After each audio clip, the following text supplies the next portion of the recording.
dengan popularitas. Jadi banyak, karena yang ditanya orang-orang publik, orang-orang yang tidak punya pengetahuan yang mendalam tentang bidang itu dan tokoh itu kan. Jadi kalau publik luas ditanya itu, biasanya yang ditanya siapa menurut Anda menteri paling pas?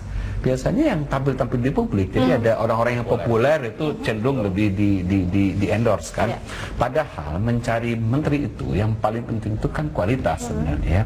Artinya kita mencari orang-orang yang betul-betul punya track record yang mendalam di bidangnya itu, punya kapabilitas yang bagus, punya leadership yang bagus, punya integritas gitu. Intinya kualitas lah.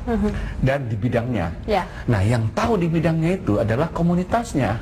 Jadi nggak mungkin kita bertanya kepada khalayak ramai semua lewat polling gitu loh, atau lewat survei. Apalagi ada beberapa nama mungkin yang tidak begitu dikenal publik begitu ya, Prof ya? Nggak apa-apa. Justru saya mengatakan begini. Justru sebenarnya ada nama-nama yang nggak populer ya di kalangan rakyat banyak secara keseluruhan, tapi bagi komunitas-komunitas tertentu di bidangnya itu orang itu dianggap capable. Jadi misalnya begini, kalau saya mencari orang ahli ESDM ya, Menteri Energi Sumber Daya Mineral itu ya, yang mengerti perminyakan, seluk-beluk polusi tentang energi gitu loh, itu cari ke komunitas orang-orang yang bergerak di bidang itu. Jadi tanyanya misalnya ke akademisi, ahli energi, ahli perminyakan, pada pelaku-pelaku usaha di bidang itu, pengamat-pengamat di bidang itu, LSM di bidang itu lebih mengerti. Oh, orangnya lebih bagus nih gitu kan.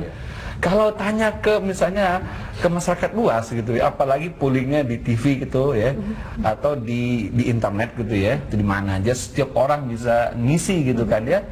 Ya, yang terjadi adalah hasil itu bias kepada tokoh-tokoh yang populer saja. Gitu. Baik. Nah, kalau kita lihat ini Mas Toto, bagaimana kita bisa mengaitkan korelasi atau mungkin kita bisa ada pembanding antara profesionalitas dengan orang yang memiliki skill dan juga dengan politisi begitu. Profesionalitas versus dengan politisi. Ini bagaimana Anda melihatnya? Iya. Jadi apa yang disebut dengan profesional tidak sepenuhnya harus teknokrat. Saya sepakat apa yang dikemukakan teman-teman politisi yang seakan-akan berasa dinegasikan begitu ya. Tetapi ada indikator yang tetap harus dipatuhi juga. Jadi ketika kita berbicara profesional, saya sepakat dengan apa yang dikatakan oleh Pak Jokowi. Pertama ya, ketika kebetulan berasal dari kader parpol, ya dia kalau bisa melepaskan diri dari pimpinan parpol. Itu aspek profesionalitas ketika berbicara mengenai ketika orang fokus pada satu pekerjaan, dia hanya boleh memiliki satu identitas, tidak boleh lagi memiliki dua identitas dan dua kepentingan. Poin kedua ya saya pikir sederhana saja, ini yang disebut dengan transparansi publik. Yang disebut profesional atau ahli dalam konteks zakon kabinet, ya kita dengan keterbukaan kita bisa melakukan proses searching. Apakah orang ini entah dari latar belakang pekerjaannya kah, entah organisasinya kah, pendidikannya kah, itu memiliki korelasi. Dan sehingga kemudian kita tidak mengulang lagi bagaimana peristiwa-peristiwa masa lalu, ada satu orang itu bisa berpindah 4 jabatan menteri. Ada orang bisa berpindah ke jabatan menteri lain ketika tidak memiliki korelasi dengan jabatan menteri sebelumnya. Ini kan jadi pertanyaan besar, lalu bagaimana letak profesionalitas dan keahliannya begitu ketika dia bisa dipindah-pindah dengan tidak adanya relasi begitu antara jabatan Mas Toto, apa tanggapan Anda mengenai seleksi menteri dan kita kaitkan dengan format dari kabinet begitu, seperti apa? Mungkin kalau beberapa nama ini ada korelasinya, atau mungkin kalau kita lihat memang sudah pasca dari pos-pos kementerian itu. Kalau dari polling saya harus akui betul apa kata Prof. Hamdi tadi, ada bias popularitas.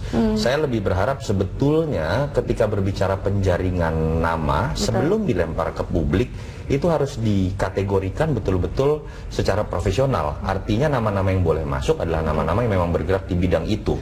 Tinggal kemudian masyarakat memutuskan di antara nama-nama yang memang sudah bisa dikatakan ahli, siapa yang dianggap entah lebih populer, entah lebih baik, itu yang menarik. Atau dilempar ke publik supaya kalau ada yang tahu terikut orang ini pernah ada yang jelek di masa lalu, publik bisa memberi masukan.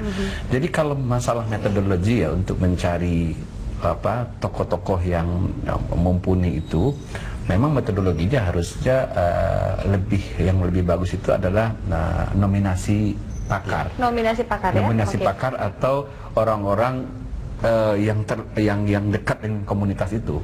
Jadi kalau saya mencari bankir, saya mencari ini kalau orang perbankan, nanyanya kan begitu kan, dari nama-nama itu digodok, dan baru dilemparkan ke masyarakat.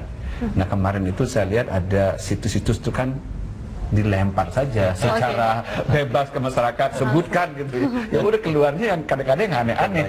Yang populer. Baik, kita masih akan membahas, nanti kita melihat secara detail nama-nama yang mengisi pos-pos kementerian begitu ya. Kami akan kembali sesaat lagi pemirsa.